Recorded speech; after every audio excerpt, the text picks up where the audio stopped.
Welcome back to మహానటుడు.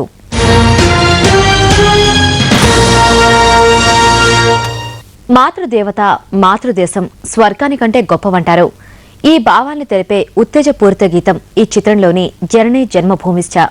హీరోకు తన తల్లి చనిపోయిన సంగతి తెలిసిన తర్వాత సైనికులను ఉత్తేజితులను చేస్తూ మనసులో బాధను దాచుకొని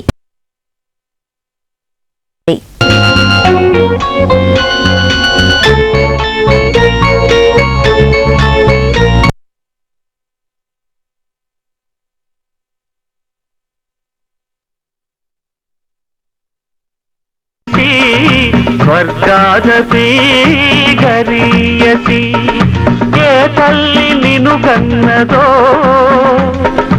ఏ తల్లి నిన్ను కన్నదో, ఆ తల్లినే కన్న భూమి గొప్పదిరా.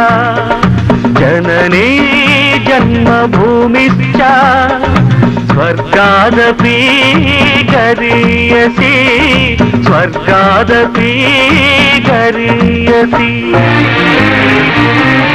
నీ తల్లి మోసేది నవమాసాలేరా, నీ తల్లి మోయాలి కడ వరకురా, కట్టె కాలే వరకురా. కారుణం తల కొరివితో తీరేనురా, ఈ రుణం ఏ రూపాన తీరేదిరా. ఆ రూపమే ఈ జవానురా, త్యాగానికి మరో రూపు నువ్వురా. జననీ జన్మభూమిశ్చ స్వర్గాదపి గరీయసి, స్వర్గాదపి గరీయసి. అతని ఊహలో తల్లి పాడెను ఏ విధంగా నలుగురు మోసుకెళ్తుంటారో ఊహించి దానిని ఆంతర్యంలో దాచుకుని సైనికుల్ని తన పాట ద్వారా మరింత ఉత్తేజితుల్ని చేస్తాడు.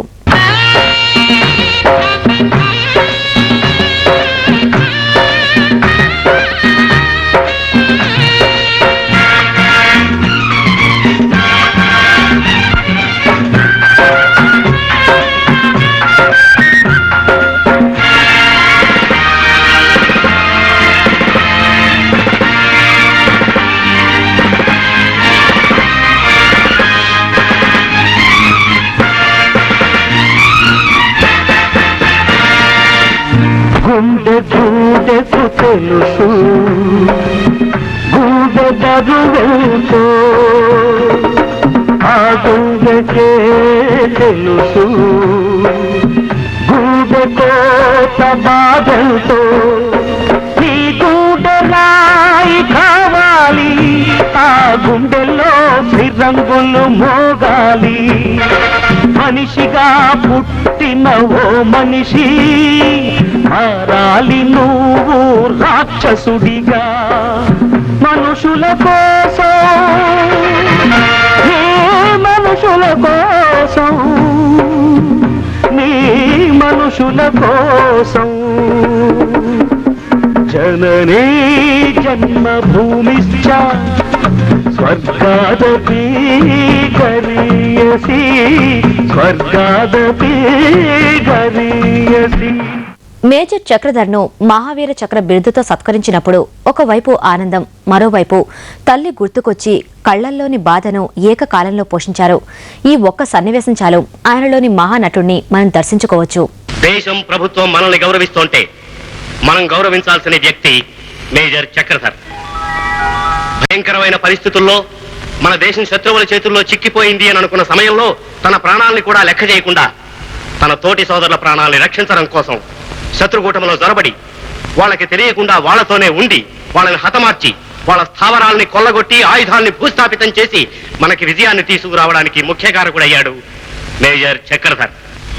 తన తల్లి మరణ వార్త తెలిసి కూడా తన బాధను తన గుండెల్లోనే దాచుకుని ఎదుటివారి మనసుల్లో బాధ లేకుండా చేసి వాళ్ళలో ఉత్సాహాన్ని రేకెత్తించి కన్న తల్లి కంటే జన్మభూమే గొప్పదని నిరూపించిన మేజర్ చక్రధర్ని ప్రభుత్వం మహావీర చక్ర బిరుదుతో సత్కరించడం మనందరినీ సత్కరించడమే అవుతుంది. మేజర్ చక్రధర్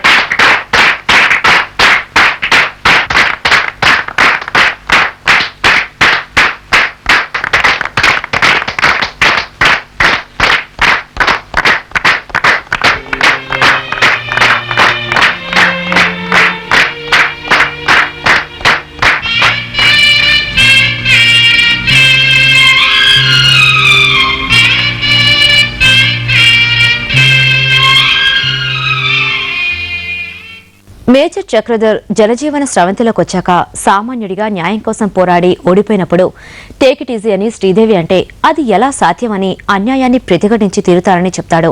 మీరొక్కరే ఏం చేయగలరు చెప్పండి. విజయ, ఆ మాట అనొద్దు. మహాత్మా గాంధీ ఒక్కడు నడుం కడితే దేశమే ఆయన వెనక వచ్చింది. అల్లూరి సీతారామరాజు ఒక్కడే. ఆ ఒక్కడు చేత విల్లు పట్టితే మన్యమే అతని వెంట వచ్చింది. భగత్ సింగ్ ఒక్కడే. యువశక్తి ఆయన వెన్నంటి నడిచింది. నిజమే, కానీ ఆ రోజులు వేరు. ఆ రోజుల్లో మనుషుల్లో ఉన్న ఉత్సాహం వేరు, ఉద్రేకం వేరు, ఉద్వేగం వేరు. కానీ ఇప్పుడు మనుషులు పక్కింట్లో హత్య జరుగుతుంటే తనింట్లో దుప్పటి ముసుగేసుకుని పడుకునే మనస్తత్వం, మన కళ్ళ ముందే ఒకరిని కొడుతూ ఉంటే మనకెందుకుని తప్పించుకునే మనస్తత్వం. నేను ఒప్పుకోను. నడుం కట్టే మనుషులుంటే పిడికిలి బిగించే మనుషులుంటారు. ముందడుగు వేసే మనుషులుంటే ముందుకు దుక్కే యువకులుంటారు. ఈ అన్యాయాన్ని ప్రతిఘటించే వరకు నేను నిద్రపోను. మేజర్ చక్రధర్ను జీప్లో తీసుకెళ్తుంటే అతని అంతరాత్మ అతనికి బోధిస్తుంది. ఏమని అంటే అన్యాయాన్ని అంతం చేసే శక్తి అతనికి ఉందని సూచిస్తుంది. ఈ అంతరాత్మ ప్రబోధ గీతం సంభవం నీకే సంభవం. పరిత్రాణాయ సాధూనాం వినాశాయ చ దుష్కృతాం ధర్మ సంస్థాపనార్థాయ సంభవామి యుగే యుగే యుగే యుగే యుగే యుగే సంభవం నీకే సంభవం, సంభవం నీకే సంభవం. ధర్మానికి నువ్వే రాజువై, న్యాయానికి నువ్వే మూర్తివై. ధర్మానికి నువ్వే రాజువై, న్యాయానికి నువ్వే మూర్తివై. అవినీతినే అణచివై, అన్యాయమే తుడిచివై. అది నీకే సంభవం, సంభవం, సంభవం. అసలు బొబ్బిలిపులి గెటప్ ఒక అద్భుతం. పాపరాయుడులాగా చూడగానే చాలా డైనమిక్ గా కనిపిస్తాడు. రక్తానికి రక్తం సిద్ధాంతం అనే ఫిలాసఫీతో ఆ పాత్రను రూపకల్పన చేశారు రచయిత, దర్శకుడు. దానికి ప్రాణం పోశారు నట సార్వభౌముడు. రక్తానికి రక్తం సిద్ధాంతం, ప్రాణానికి ప్రాణం సమాధానం. గుండెకు గుండె మార్పిడి, స్వార్థానికి స్వార్థమే దోపిడి. అసత్యానికి నాలుక కోసే, అధర్మానికి చేతులు నరికే, అన్యాయానికి అక్రమానికి కాళ్ళు చేతులు తీసే. కన్నె పిల్లలను పిల్ల తల్లులను తార్చే, దిగజార్చే, తెగ మార్చే తార్పుడు గాళ్లను. రాజ్యాన్ని స్వరాజ్యాన్ని దోచేసి మసి పూసేసి కను మూసేసే దేశద్రోహులను చీల్చాలి, చండాడాలి, చీల్చి చీల్చి చండాడాలి.